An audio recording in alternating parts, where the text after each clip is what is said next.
मला माझ्या मायमाऊलींना सांगायचं आल्यानंतर माझं धनंजय मुंडेचं अतिशय दोन्ही हाताला भरभरून राख्या बांधण्याचं काम माझ्या मायमाऊलींनी केलं।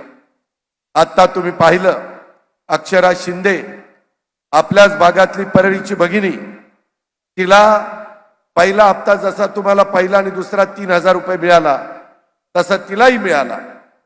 तिनं काय केलं, त्याच्यातनं वेगवेगळ्या प्रकारे कच्चा माल आणला आणि आत्ताच आम्हाला ते झाड भेट दिलं, तशा प्रकारची झाडं बनवली आणि 3000 रुपयाच्या कच्च्या मालातनं तिनं 12000 रुपयाची कमाई केली।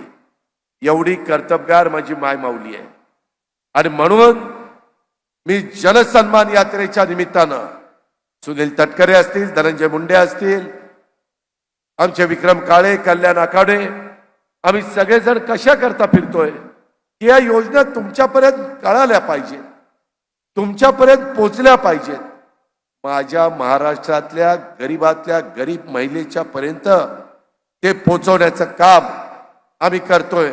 म्हणून ही जनसन्मान यात्रा काढली। 1.5 महिना झाला, प्रचंड उत्साहाने स्वागत केलं जातं, प्रचंड महिला येतात, विश्वास व्यक्त करतात।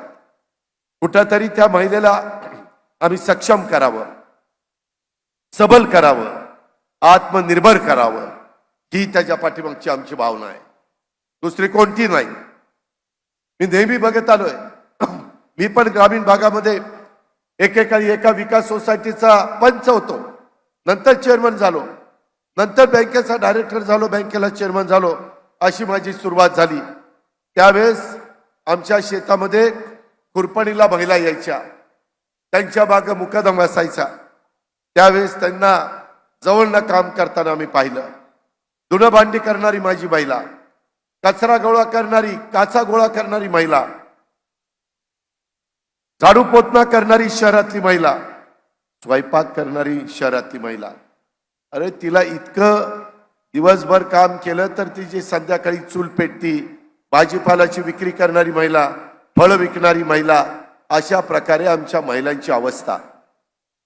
आणि त्याकरता आम्ही ठरवलं, मी अर्थसंकल्प 10व्यांदा सादर केला।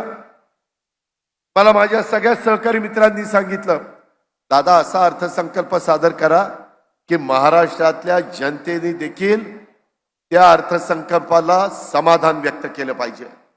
पहिलं टार्गेट आम्ही धरलं महिला, मायमाऊली, आमची भगिनी, तिला गरीब महिलेला कसं आपल्याला मदत करता येईल आणि त्याच्यातनं ही लाडकी बहीण योजना पुढे आली। मी आमची मुलगी आदिती तटकरेशी बोललो, ती ह्या खात्याची मंत्री आहे, तिला लक्ष घालायला सांगितलं। महाराष्ट्रातनं माहिती गोळा केली, झोपडपट्टीमध्ये राहणाऱ्या महिलेला तिची काय अवस्था आहे ती पाहिली, ग्रामीण भागात, आदिवासी भागात, डोंगरी भागात, जिरायत भागात त्या महिलेची माहिती मिळवली, शहरातली महिलेची माहिती मिळवली आणि याच्यातनं ही योजना अस्तित्वात आली। 46,000 कोटी रुपये वर्षाला मिळणार आहेत।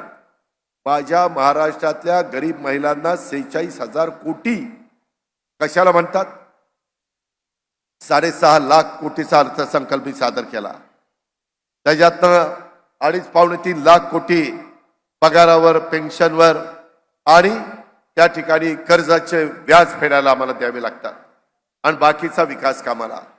रस्ते झाले पाहिजेत, आता सांगितलं तसं ॲग्रिकल्चर कॉलेज झाली पाहिजेत, सुधारणा झाल्या पाहिजेत, वेगवेगळ्या पद्धतीनं पिण्याच्या पाण्याच्या योजना, लाईटची व्यवस्था, वेगवेगळी उद्यानं, क्रीडांगणं, गरीब वर्गाला चांगल्या प्रकारे स्वतःच्या करता घरकुल योजना, त्याच्याही आता पैसे आम्ही वाढवतोय।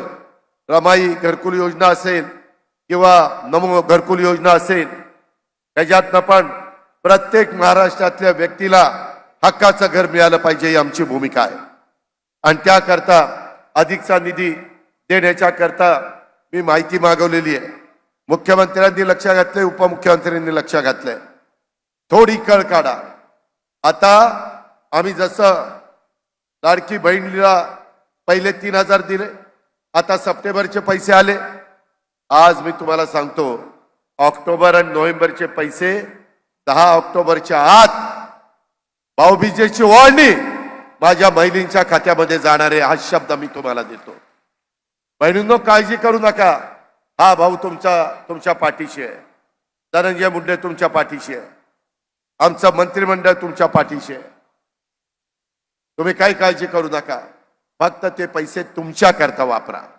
इतके दिवस तुम्ही नवऱ्या करता, मुलाबाळांच्या करता वापरलं. स्वतःला काही पाहिजे असेल तर मुरड घातली. नको, मला घेण्यापेक्षा कुटुंबाला घेईन. पण तुमचाही अधिकार आहे ना. बघता बघता दिवस निघून जातात. सगळी सोंग करता येतात, पैशाचं सोंग नाही करता येत. आणि त्या करता तुमच्या डायरेक्ट अकाउंटला पैसे टाकले. मध्यस्थ नाही, डायरेक्ट अकाउंटला पैसे, डीबीटी. आताच मी सकाळी आदितीशी बोललो, अजून किती पैसे पाहिजेत. तिने सांगितलं, दादा इतके इतके 1000 कोटी रुपये लागतील. तुमची सभा झाल्यानंतर मुंबईला जाणार आहे. उद्या कदाचित सुट्टी असेल तरी देखील परवा दिवशी ते जे काही लागतात तेवढे पैसे तजवीज केली जाईल. काळजी करू नका, पण तुम्ही सन्मानाने राहा. एबीपी माझा, उघडा डोळे बघा नीट.